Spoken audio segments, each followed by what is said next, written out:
Mais d'ailleurs, il me semble que c'est Pascal qui démarre.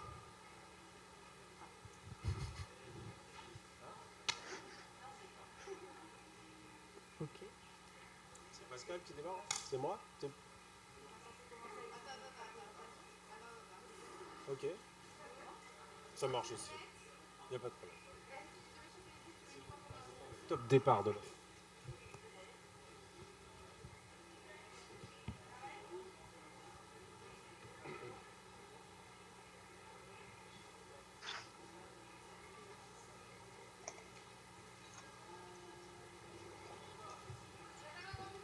Ben c'est parti. Bonjour à tous, messieurs, dames, bonjour. Merci d'être présents sous le chapiteau pour cette conférence sur le podcast natif à l'occasion du 19e FIFO.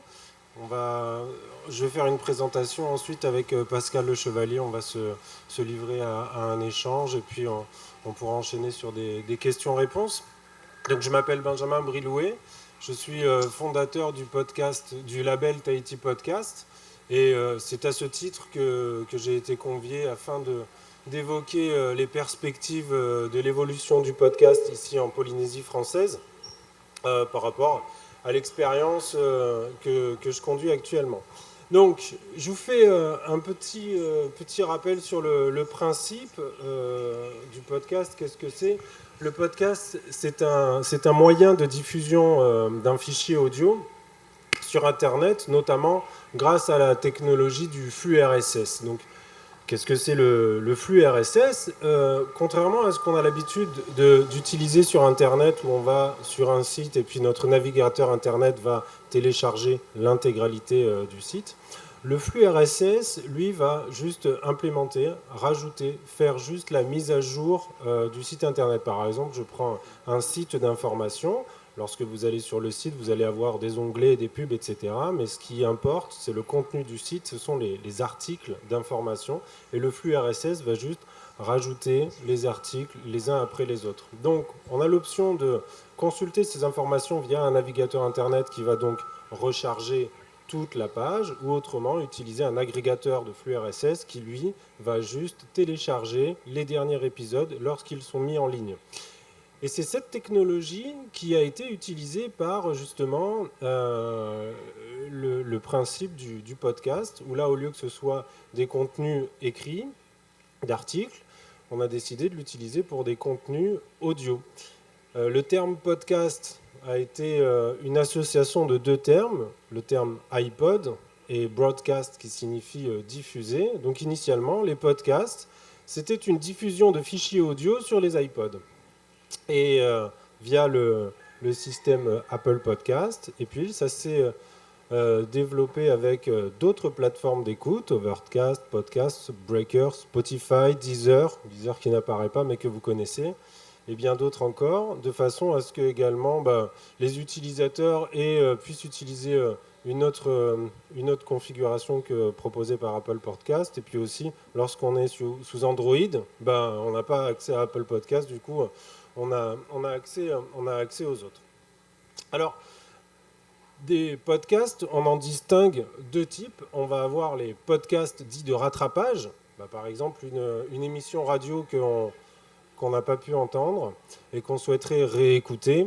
Donc ça va être initialement la production radiophonique a été conçue pour être écoutée à la radio et puis elle est disponible à la réécoute sur Internet. Premier format. Et deuxième format, le podcast natif. Donc là, le podcast natif, c'est un podcast comme ceux que je produis ou que vous pouvez produire, des podcasts qui sont exclusivement conçus et produits pour être écoutés via cette modalité de consommation. Donc pas de pub, pas de rien du tout, juste le format de l'émission. Alors, lors du dernier Paris Podcast Festival qui s'est tenu à Paris, on a eu le plaisir de découvrir le résultat d'une étude, de l'étude Havas et du CSA. Et la principale conclusion de ce média, c'était la troisième étude. Donc c'est bien, on a des chiffres qui évoluent sur 3 années, 2019, 2020, 2021. Et l'une des principales, ou l'une des conclusions de cette étude qui m'a particulièrement plu, c'est que le podcast est un média qui fait du bien. Parmi toutes les personnes interrogées, 80% des personnes interrogées estiment que la consommation du podcast leur permet de se recentrer sur elles-mêmes, tandis que 69% disent que ça leur permet de se réconcilier avec elles-mêmes. Donc on est vraiment sur quelque chose de bénéfique auprès de la population. Par ailleurs, l'avantage du podcast, c'est qu'il peut être consommé, j'avance, un petit peu consommé, un petit peu quand on veut, à tout moment. À l'inverse d'une émission radio, je vous donne l'exemple. Avant, j'allais chercher mes enfants à l'école, ici à Papeete. J'écoutais une rediffusion sur France Inter à ma radio. J'écoutais une rediffusion de France Inter que je trouvais géniale. Mais quand j'arrivais chez moi à Punaoya, j'entendais plus France Inter. Je ne pouvais plus entendre la suite de la radio. C'était assez frustrant.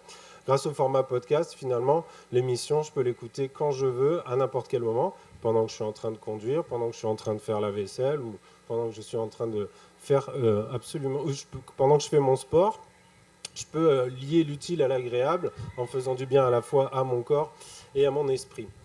Et donc, puisqu'on a eu la chance de voir cette étude qui s'est allée sur plusieurs années, on voit l'évolution justement des écoutes.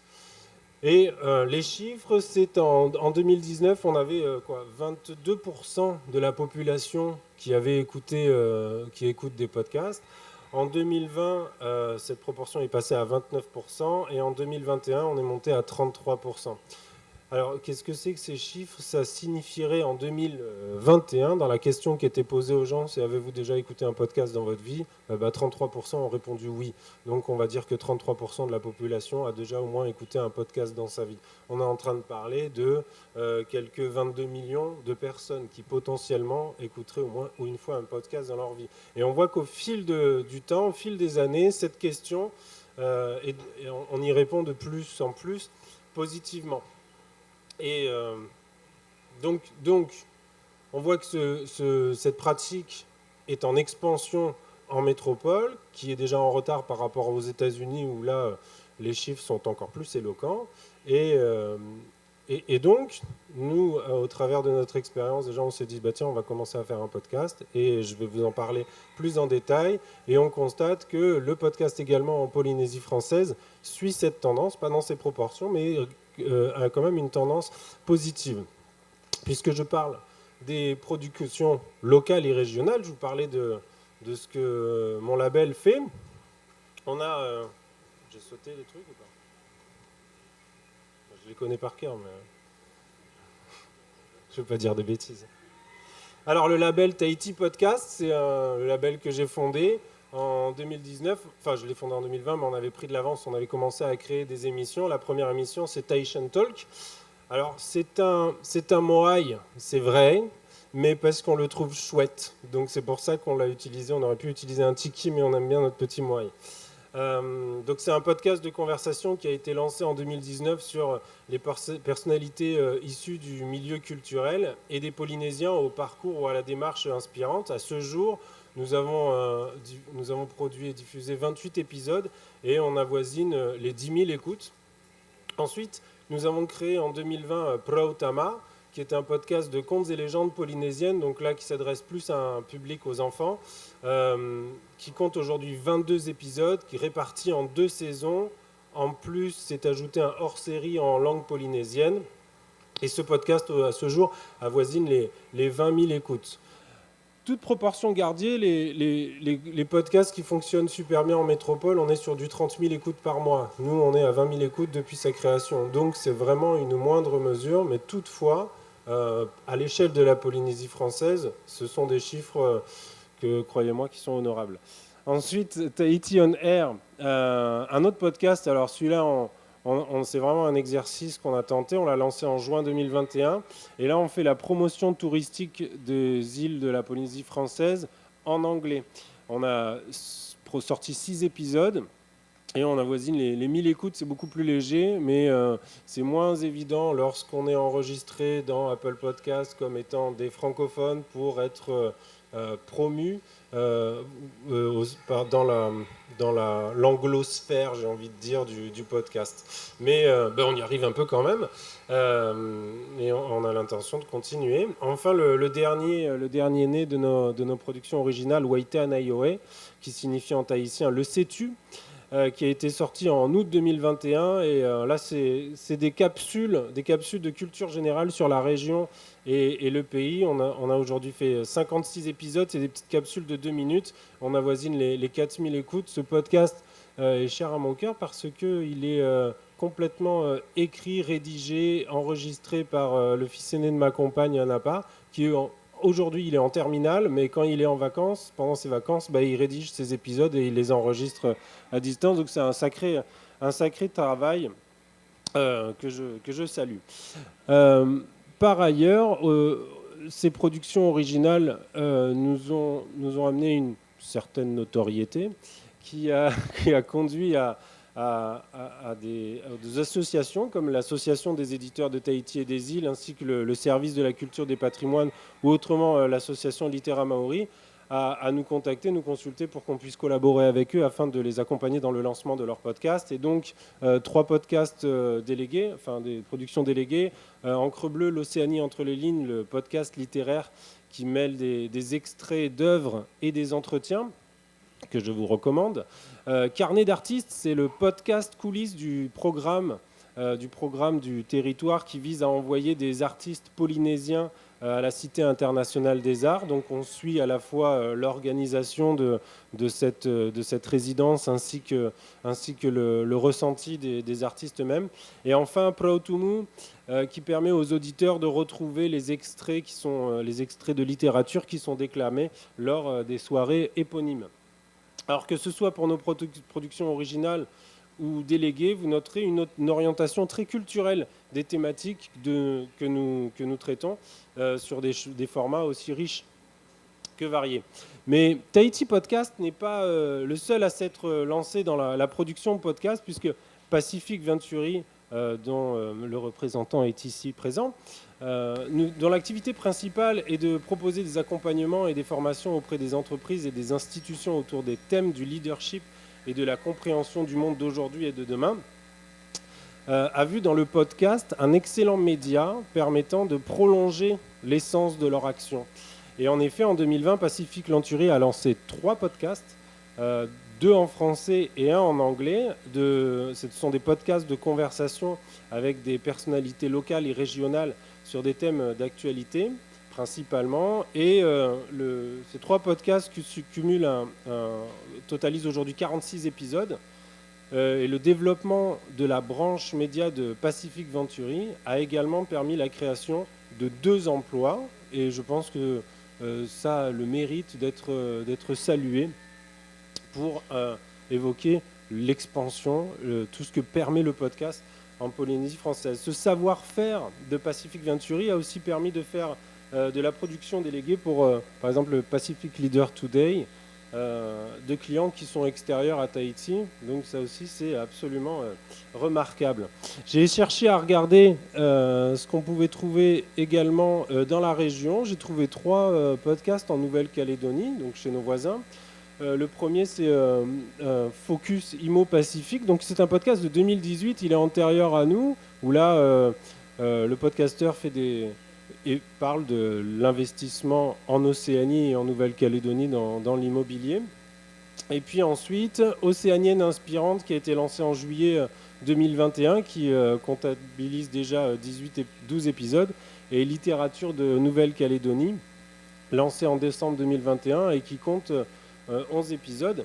Et on constate donc bien qu'il y a eu des précurseurs sur le lancement des podcasts en Nouvelle-Calédonie. La production n'en est pas moins devenue assez récente et dynamique, parce que sortir 12 épisodes et 11 épisodes depuis juillet et décembre, ça ne se fait pas tout seul. C'est du boulot, donc encore une fois, quelque chose qui attire notre attention sur les perspectives du développement du podcast dans la région Océanie. Enfin, je vous invite à ce que l'on se focalise sur ce que je vais appeler le cas d'étude, vraiment les informations remarquables de notre production. Et Prautama et notre podcast qui est le plus ancré dans la culture polynésienne, puisqu'on parle des contes et légendes, et également qui est le plus écouté, donc ce qui nous donne des informations beaucoup plus riches. Donc,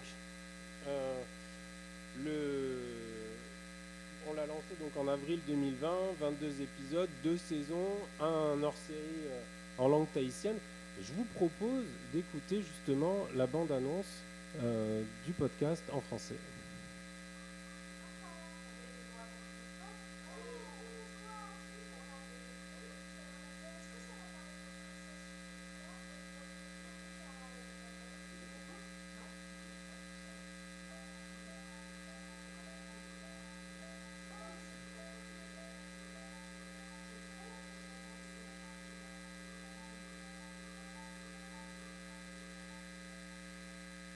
Donc on s'était bien amusé à enregistrer ça avec les enfants et les enfants des voisins. Et c'était pour le souvenir. Et ensuite, après avoir lancé tous nos épisodes en français, on a eu de nombreuses demandes sur la possibilité de faire des épisodes également en tahitien. Et bien, grâce au partenariat avec Eyura Itete, qui est d'ailleurs membre du jury de ce FIFO, et donc qui dirige Speak Tahiti, Propro Tahiti, que vous connaissez sûrement, nous avons pu enregistrer 3 épisodes en tahitien. Donc là, je vous propose la bande-annonce en Reo Tahiti.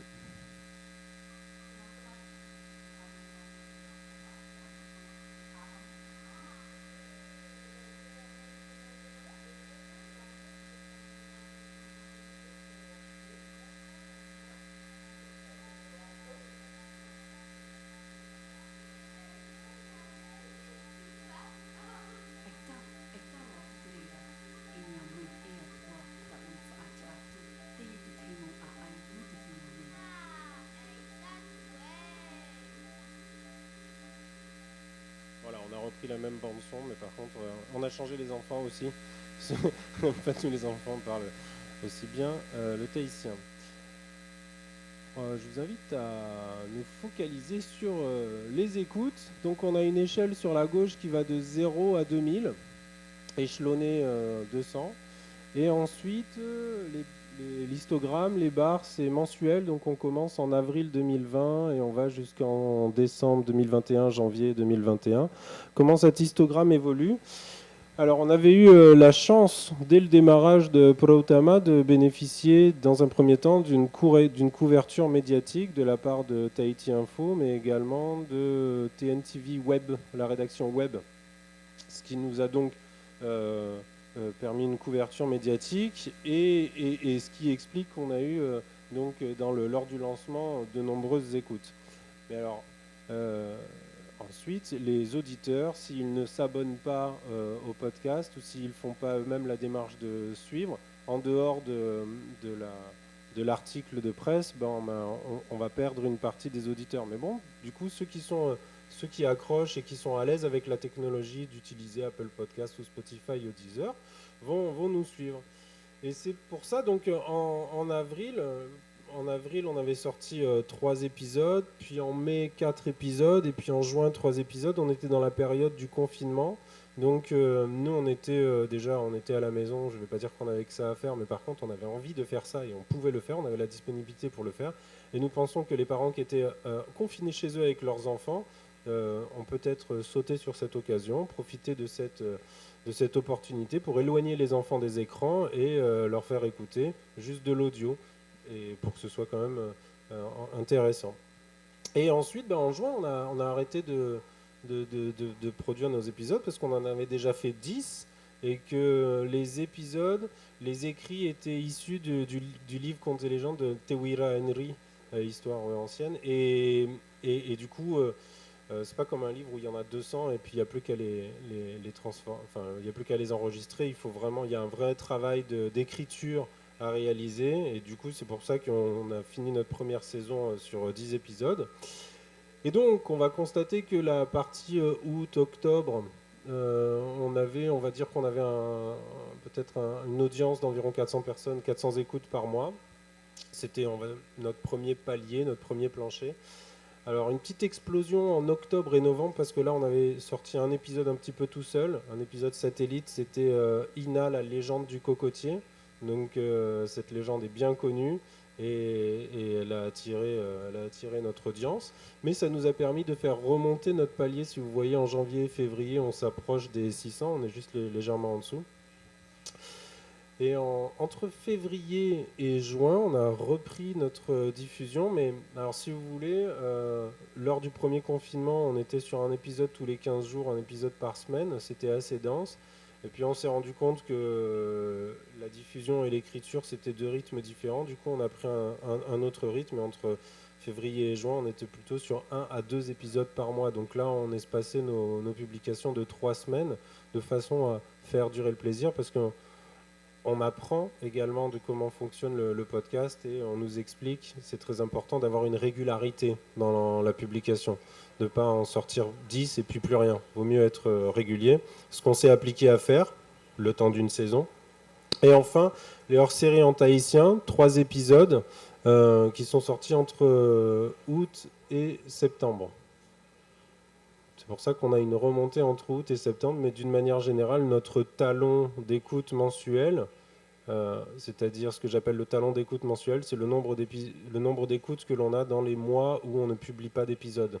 Et bien ce talon-là est en perpétuelle augmentation. Il faut juste qu'on veille à ce qu'il ne soit pas en diminution. Dès qu'il se met à diminuer, on se dit ah là là, il faut qu'on publie. Il faut qu'on publie. C'est tout le jeu du podcast. Et donc ça, on est sur les volumes. Et là, je vous propose que l'on s'intéresse à la localisation de nos auditeurs. Parce que c'est un petit peu ce qui est formidable avec ce média. Je ne sais pas exactement très précisément comment fonctionnent les télés et les radios, mais avec les médias, avec ce média, avec Internet, on sait exactement à quelle heure les gens nous écoutent, quand est-ce qu'ils nous écoutent, à quel jour, combien on a d'auditeurs jour par jour, c'est assez formidable, et notamment où se situer notre audience, et aussi remarquable que cela puisse paraître, eh bien, le courbe bleue représente nos auditeurs métropolitains et la courbe jaune les auditeurs polynésiens. Première remarque, il y a plus d'auditeurs métropolitains que d'éditeurs polynésiens. Ça, on s'y était absolument pas attendu et ça nous fait penser à une chose, c'est-à-dire que on a en métropole une audience qui est en attente d'un flux originaire d'autres contrées de la francophonie, de l'autre bout du monde. Et deuxième remarque que l'on observe, c'est les auditeurs polynésiens sont de plus en plus nombreux. On avait une base qui était comprise entre 0 et 200, on va dire autour de 100 dans la période août, fin 2020, début 2021. Et puis cette audience s'est mise à augmenter. Donc on a les auditeurs polynésiens qui adoptent le podcast, consommer du podcast, télécharger un podcast dans son téléphone, l'écouter dans sa voiture. Donc c'est une habitude qui est en train d'être prise petit à petit par les Polynésiens et ça nous fait très plaisir. Et ce qui nous a encore le plus étonné, c'est, je vous disais qu'en fin d'année dernière, on avait sorti 3 épisodes en langue polynésienne et on a un pic d'écoute en métropole. Ce qui signifie qu'on a les métropolitains qui se sont tapés les épisodes en polynésien pour le côté chantant de la langue. Parce que ou autrement, comment on dit, tahitianophones, des personnes qui parlent polynésien, le tahitien, et qui se sont fait le plaisir d'écouter ces légendes depuis la métropole. Lorsqu'on synthétise un petit peu ce volume, ben voilà, j'ai 60% d'écoute en France, 25% en Polynésie française et encore 15% répartis dans le reste du monde. Alors c'est quand même beaucoup plus faible. Le reste du monde, j'entends, on va parler de pays francophones. On va avoir la Réunion, la Nouvelle-Calédonie, la Belgique, le Canada, donc des contrées plutôt francophones, une infime partie aux États-Unis. Je pense que c'est à chaque fois les francophones qui sont à l'étranger. Et notre valeur intéressante, c'est où est-ce qu'on est écouté, puisque on va s'intéresser également aux habitudes, aux préférences de nos auditeurs, parce que en général, lorsqu'on sort un épisode ou lorsqu'on fait savoir qu'on existe, quand on existe sur les réseaux sociaux, chaque réseau social a sa spécificité. Bon, sur les plateformes d'écoute, toutes les plateformes d'écoute se valent, mais par contre, chaque auditeur a sa préférence. Et du coup, majoritairement, on est plus écouté sur Deezer à 30%, puis Spotify 19%. Ocha, c'est notre hébergeur. C'est directement sur la page, c'est-à-dire que là, on n'est pas en train d'utiliser un agrégateur, une plateforme d'écoute, une application, mais on va directement sur le site internet. Donc ça permet d'écouter le podcast en étant derrière son ordinateur. Pas besoin d'avoir un smartphone. On est sur 16%. Apple Podcast, qui est censé être le principal fournisseur de podcasts et d'écoute, il est relégué à 16%. C'est pas un grand volume, donc c'est assez remarquable. Et le reste des plateformes, 17%, elles sont nombreuses. Elles sont nombreuses. Et le fait qu'on ait pu... le chiffre n'apparaît pas parce qu'il n'est pas assez remarquable. C'est le site internet Kiku. Alors, Kiku, ça s'est produit également pendant le confinement. C'est un site internet qui va rassembler tous les podcasts qui sont pour les enfants. C'est-à-dire qu'aujourd'hui, si vous êtes parent, vous voulez que vos enfants écoutent des podcasts, et ça peut être fastidieux sur les différentes applications de trouver le podcast qui nous convient pour son enfant. Et en fait, Kiku, ils font directement un classement des podcasts en fonction de l'âge, en fonction de la durée de l'épisode, ou autrement par thème, si on fait du fantastique, de l'apprentissage, du bien-être, de la découverte. Et ce qui permet de plus facilement cibler le produit qu'on souhaite mettre dans les oreilles de ses enfants. Et également, ils classent les nouveautés, les recommandations, les sélections les plus écoutées. C'est toujours confortable de donner à son enfant quelque chose qui est déjà très écouté. On est certain on est en confiance. Et en fait, moi je pense que les utilisateurs vont sur Kiku pour découvrir leur podcast favori, mais ensuite ils vont sur leur plateforme d'écoute pour s'abonner sur leur podcast. C'est ce qui fait que Kiku n'apparaît pas forcément, ou le chiffre de Kiku est vraiment faible, il apparaît plutôt dans le reste des plateformes, mais en fait, vu la recrudescence qu'on a eue sur la métropole, on est persuadé que ce site-là a joué un rôle assez important sur la propagation de nos écoutes en métropole. Et pour conclure, je dirais que le podcast, de mon expérience, constitue un formidable moyen de véhiculer de l'information, de la culture, de la connaissance au sein de la Polynésie française, pour accompagner une pratique qui, comme en métropole, gagne du terrain, ou fait simplement place dans les habitudes d'utilisation des médias numériques. Mais le podcast constitue également un vecteur permettant de faire rayonner la culture, la spécificité polynésienne auprès d'un public en demande, d'un flux en provenance de l'autre bout du monde. Et je vous remercie pour votre attention. Merci Benjamin. J'espère que vous m'entendez bien. Oui, on t'entend très Benjamin. bien. Parfait. Merci. C'était un exposé extrêmement riche et ça suscite énormément de questions. Donc, je vais commencer par, pour moi, ce qui me semble être l'essentiel dans ta démarche, c'est quel est le processus créatif que tu mets en place, c'est-à-dire quelles sont les idées que tu cherches, ensuite comment tu arrives à les mettre en forme, puisque le podcast, comme tu l'as expliqué, c'est un format à travers de l'écriture. Est-ce que ce sont des choses qui sont faites à plusieurs? Est-ce que pour justement créer, tu l'as dit à un moment donné, tu t'inspires de légendes ou d'œuvres polynésiennes? En gros, quel est le matériau que tu travailles le plus pour justement pouvoir créer toute cette offre qui est très diverse et qui touche toutes les cibles? Alors avant tout, Pascal, je te dirais que c'est vraiment de la curiosité. Et puis surtout, je ne travaille pas tout seul, je travaille en collaboration avec mon épouse, qui s'est occupé pour sa part d'enregistrer et d'écrire tous les contes et légendes de Prautama. Et également le podcast Aishan Talk, où on co-anime, on reçoit un invité chacun son tour. Mais la première démarche pour le premier podcast est vraiment de la curiosité, l'occasion de rencontrer des gens, soit on ne les avait pas vus à la télé, ou soit on a envie de nous-mêmes de leur poser les propres questions. Et c'était carrément génial, parce que des fois, on a envie de rencontrer quelqu'un, on aimerait bien sympathiser avec cette personne, mais ça serait un petit peu audacieux d'appeler quelqu'un qu'on ne connaît pas en disant « Salut, est-ce que ça te dit qu'on se voit pendant 1 heure et qu'on discute ?» La personne te dirait pas forcément.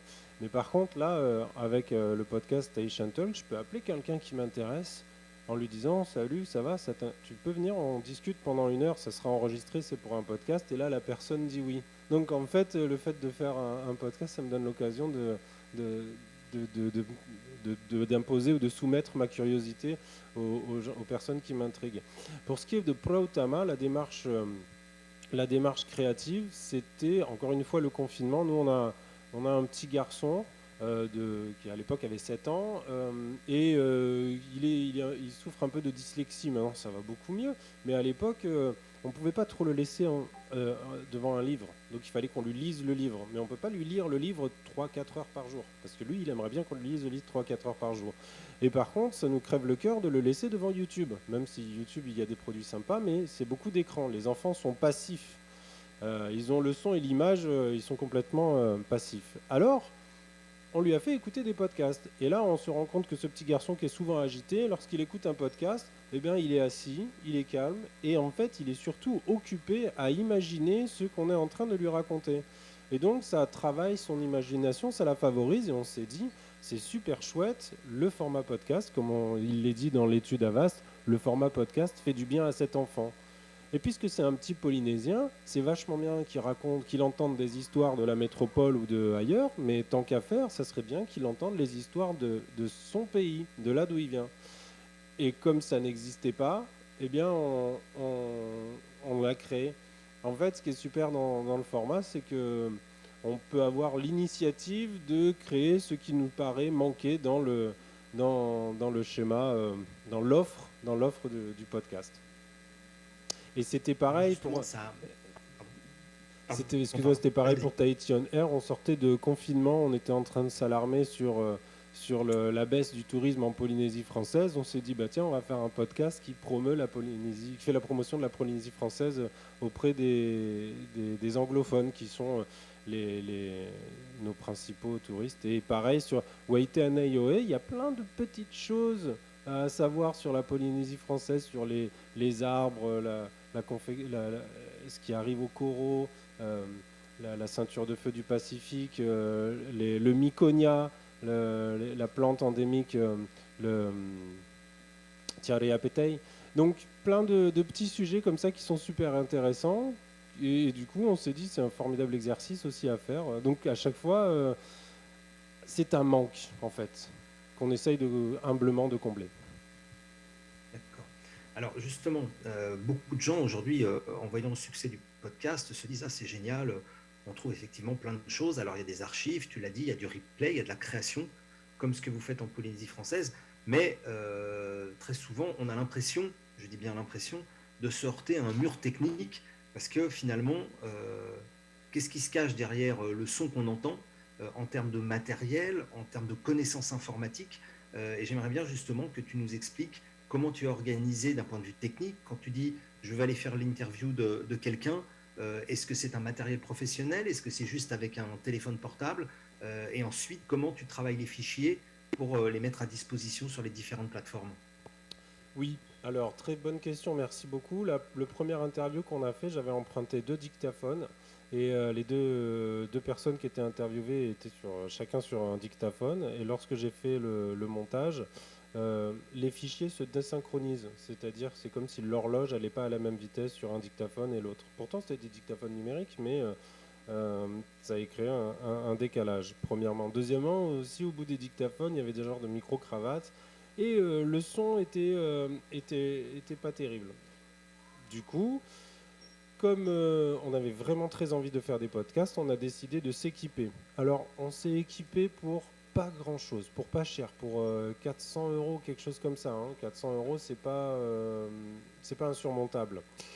On a pris un enregistreur Zoom H4, on a acheté 2 micros et c'est parti. Et ensuite, on a gagné en qualité d'écoute, en qualité d'enregistrement. Immédiatement, on a eu un bon son, premièrement. Et deuxièmement, pour ce qui est du montage, eh bien, j'utilise Audacity, qui est un fichier en open source, gratos, et sur lequel, sur YouTube, il y a plein de tutoriaux qui t'expliquent comment ça fonctionne. Et finalement, c'est assez intuitif. Et ensuite, enfin, une fois qu'on a nos fichiers, on cherche un- un diffuseur, et c'est pareil, Internet regorge d'informations. Il existe de nombreux diffuseurs, de nombreux hébergeurs avec de nombreuses offres.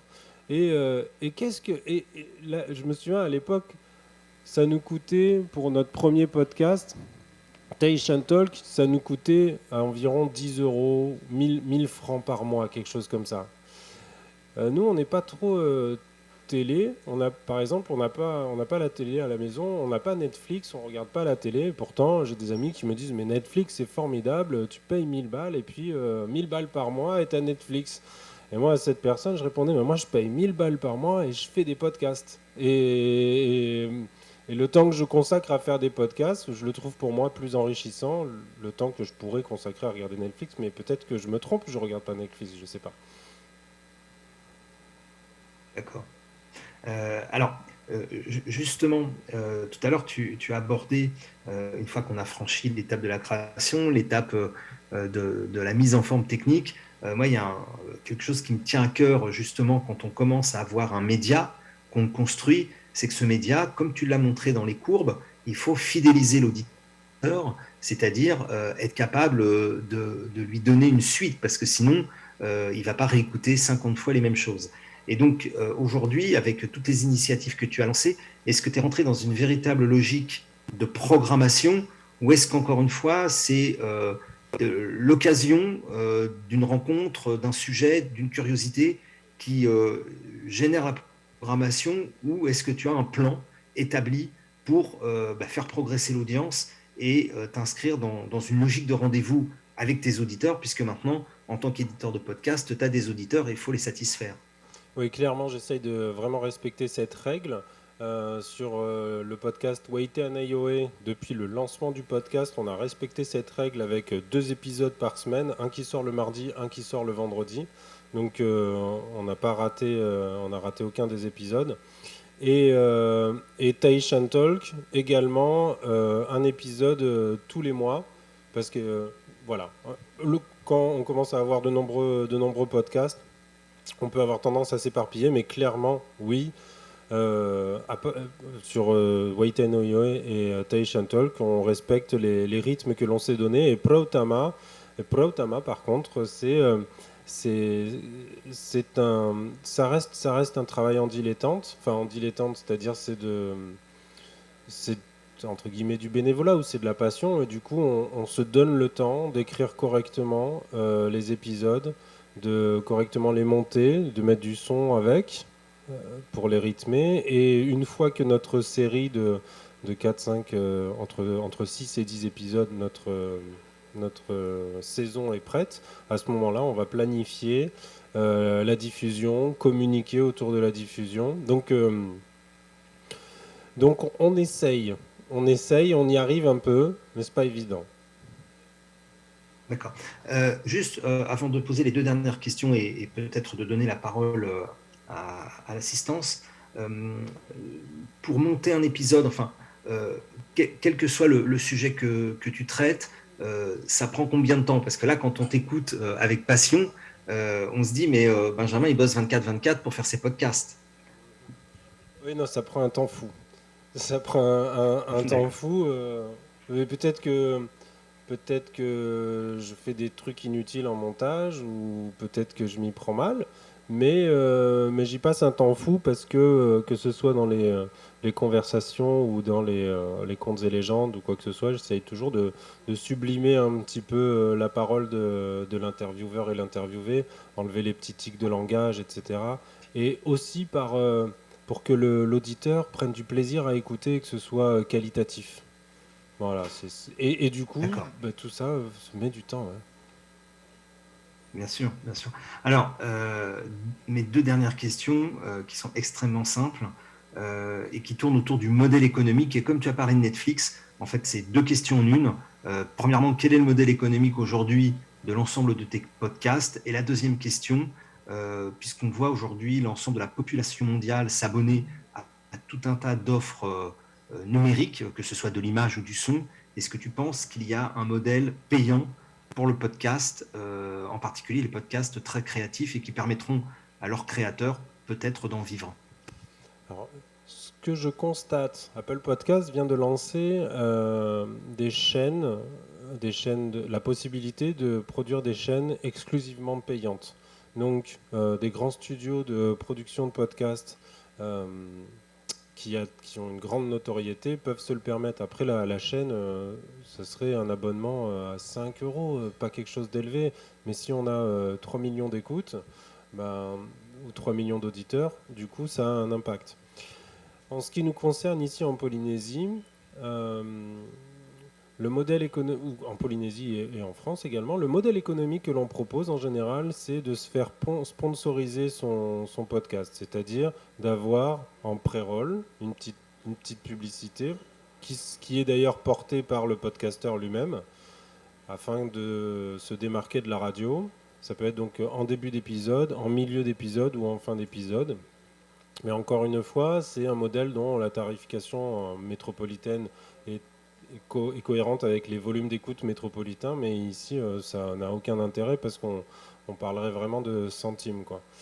Et du coup, nous, ce dont on a pensé, c'était d'abord faire du podcast avec passion euh, pour acquérir une certaine notoriété et ensuite acquérir une notoriété et de l'expérience, que ce soit dans la technique ou autrement dans la communication, sur tous les plans, et ensuite proposer nos services à ceux qui souhaiteraient également se doter d'un podcast. Donc là, on se positionne comme prestataire et faire rentrer justement entre guillemets, ouais, ces clients dans le label Tahiti Podcast afin qu'ils bénéficient justement qu'ils soient intégrés au catalogue qu'on est en train de créer. Donc ce modèle économique, c'est D'accord, plutôt ça. parfait, merci. Alors, je ne sais pas, puisque je ne vois pas la salle, mais je suppose qu'il y a plein de questions. Donc, peut-être donner la parole aux personnes qui souhaitent poser une question à Benjamin. Est-ce qu'il y a des questions?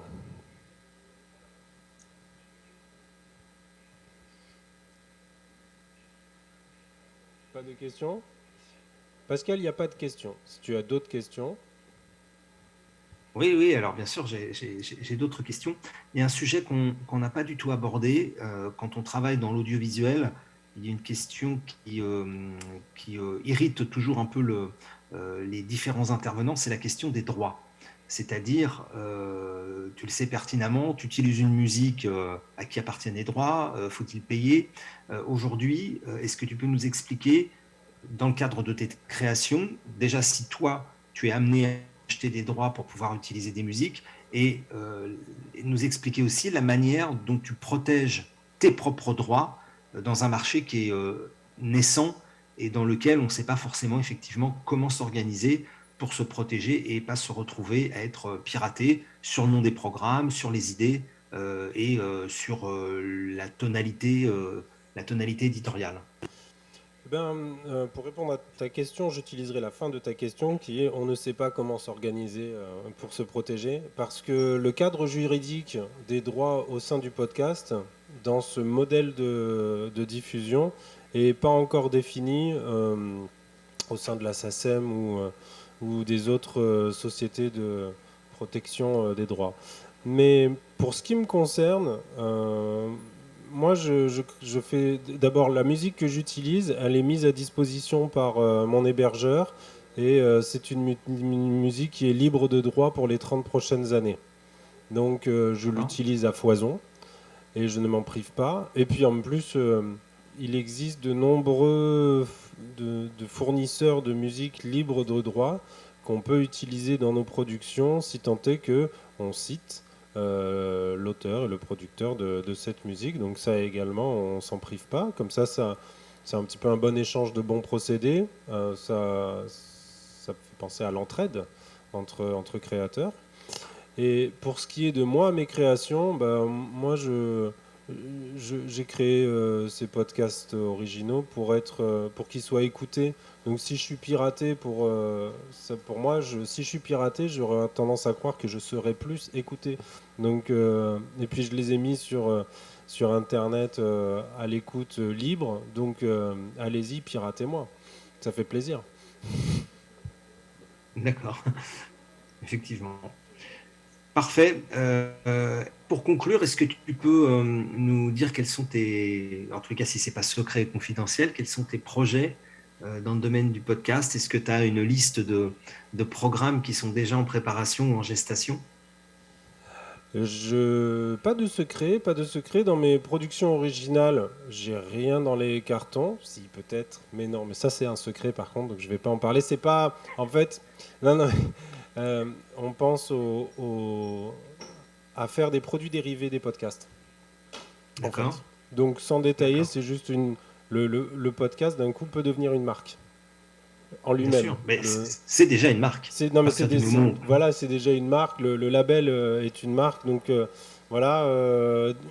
Essayer de donner plus de facettes à un podcast qui est créé, de façon à le, à le projeter dans plusieurs dimensions. Et sinon, pour ce qui est des créations déléguées, des productions déléguées, oui, on essaye toujours on est toujours en conversation, en échange avec des associations. Déjà, nos premiers partenaires avec qui on a fait une première saison, ben, on leur fait des signes pour faire des deuxièmes saisons et bien d'autres encore. Et puis le pierre qui roule, celle-là, pour le coup, elle va amasser de la mousse, puisque ça fait boule de neige plutôt, c'est ça que je voulais dire. Boule de neige à Tahiti. Boule de neige, voilà. Et bien voilà. Et donc en fait, on continue nous de faire la promotion parce que en parlant avec Philippe de Pacific Venturi, on s'était vu une fois et moi ce que je lui disais, c'était que ce dont on a besoin en Polynésie, c'est qu'il y ait de nombreux podcasteurs qui se lancent. Parce que si l'on veut qu'on l'on fasse émerger davantage la pratique de la consommation de podcasts, il faut que l'offre soit de plus en plus large. Donc en fait, on continue à aller voir les institutions, les associations, les entreprises, même développer le podcast interne au sein de l'entreprise, tout ce genre de produits, de façon à ce que vraiment ça s'ancre. Le podcast interne à l'entreprise, c'est une formidable façon de communiquer avec ses employés, sachant que tous les employés aujourd'hui, ils ont des smartphones. Donc en un claquement de doigts, on peut envoyer des messages à tous ces... Donc le podcast est un vecteur multidimensionnel à exploiter, à faire évoluer, et je pense qu'on a besoin, là, dans cette naissance pleine de promesses, on a besoin d'être un petit peu plus nombreux pour en faciliter l'expansion. Ouais, merci. Merci beaucoup, Benjamin. Encore une fois, je repose la question. Est-ce que la salle souhaite Ça y est, on a poser une une question à question. Benjamin? Profitez-en. Hein. Je suis là avec le micro. On a une question par là-bas.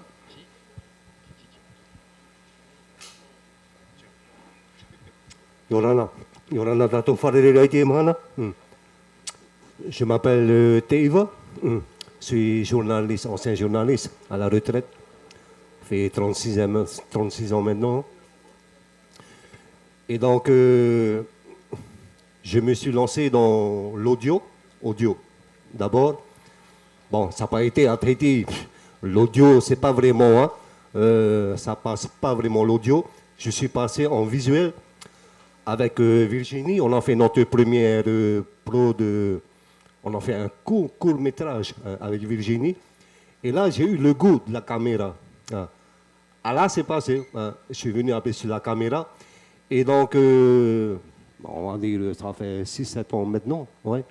Et après, on est passé sur Facebook et YouTube pour plus avoir d'auditeurs. Et donc, sur Facebook, j'ai remarqué que le Tahitien est plus Facebook que YouTube et d'autres plateformes, quoi. Et donc, j'ai créé une radio sur Facebook. Je crois que je suis le seul à traiter de créer une radio sur Facebook.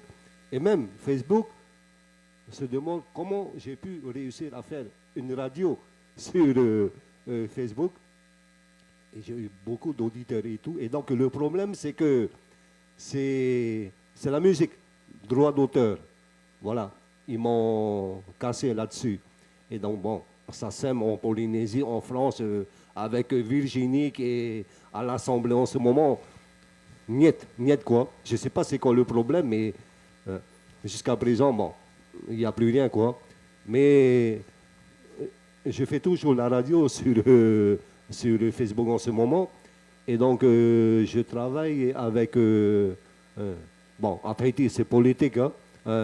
À chaque fois, on te voit que tu es là-dessus, hop, viens avec nous, comme ça, tu vas faire la promotion pour notre parti.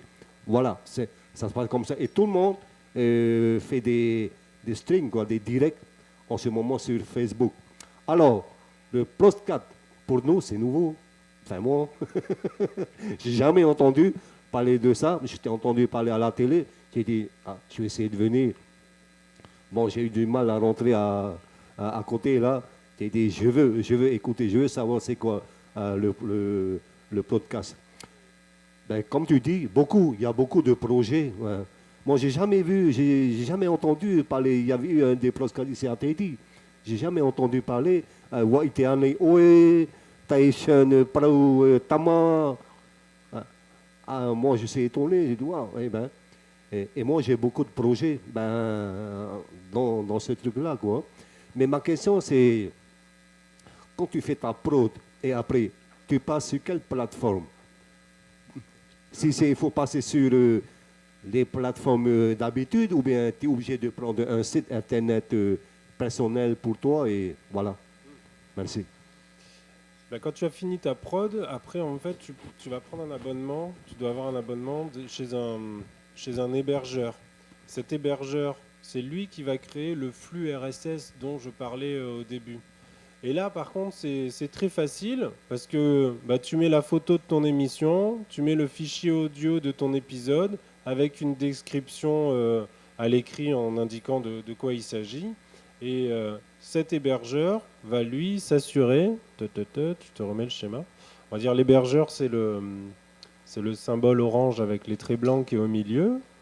Toi tu es au niveau du plus. Toi, tu as créé ton fichier audio, tu l'uploads sur ton hébergeur. C'est comme si tu l'uploads sur YouTube, hein, c'est le même principe. Et de là, ça part à toutes les plateformes d'écoute. Et voilà, l'objet finalement de cette conférence aussi, c'est de faire savoir le principe de fonctionnement et que tout le monde a un téléphone, un smartphone, hein, donc tout le monde peut avoir, tu choisis ton application, si elle ne te plaît pas, tu changes, et tout le monde peut avoir ça, premièrement. Deuxièmement, tu me disais que tu faisais des fichiers audio sur YouTube. Et en fait, bon, aujourd'hui, à Tahiti, ça va beaucoup mieux, la 3G, ça va beaucoup mieux la fibre. Donc quand on télécharge une vidéo, c'est bon, ça marche. Avant, ça ne marchait pas très bien. Mais quelque part, on essaye aussi de s'inscrire dans une réduction du flux d'informations. Parce que finalement, quand je regarde une vidéo YouTube où il y a seulement quelqu'un qui parle, je vais télécharger le son et l'image. Et l'image est beaucoup plus lourde que le son, alors que le seul truc qui m'intéresse, c'est le son. Donc ce format podcast, il répond aussi à cette contrainte. Ouais, une fois que tu l'as chargé dans ton téléphone, après, comme c'est léger, c'est pas lourd, ça prend pas de place, après tu peux Tu peux traverser l'océan sans 3G, sans Internet, tu as tous tes fichiers dans ton téléphone et qui t'accompagnent tout le long du chemin. Pas de problème. Dans l'avion, c'est bon, il n'y a pas de problème. Alors, merci Parfait. à nos deux Merci à intervenants, tous. merci pour les questions. On va écourter puisqu'il va y avoir le colloque qui va bientôt se lancer. Ceux qui ont encore des questions et que c'est à Benjamin qui veulent s'adresser, n'hésitez pas à venir l'agresser sur le côté avant qu'il s'en aille. Donc voilà, merci à tous. Et voilà, on va laisser place au colloque des TV océaniennes. Merci de votre compréhension. N'hésitez pas à applaudir les intervenants d'ailleurs. Merci à tous. Merci Pascal pour Merci. ton échange. Et puis, À bientôt. au plaisir de vous rencontrer. Au revoir.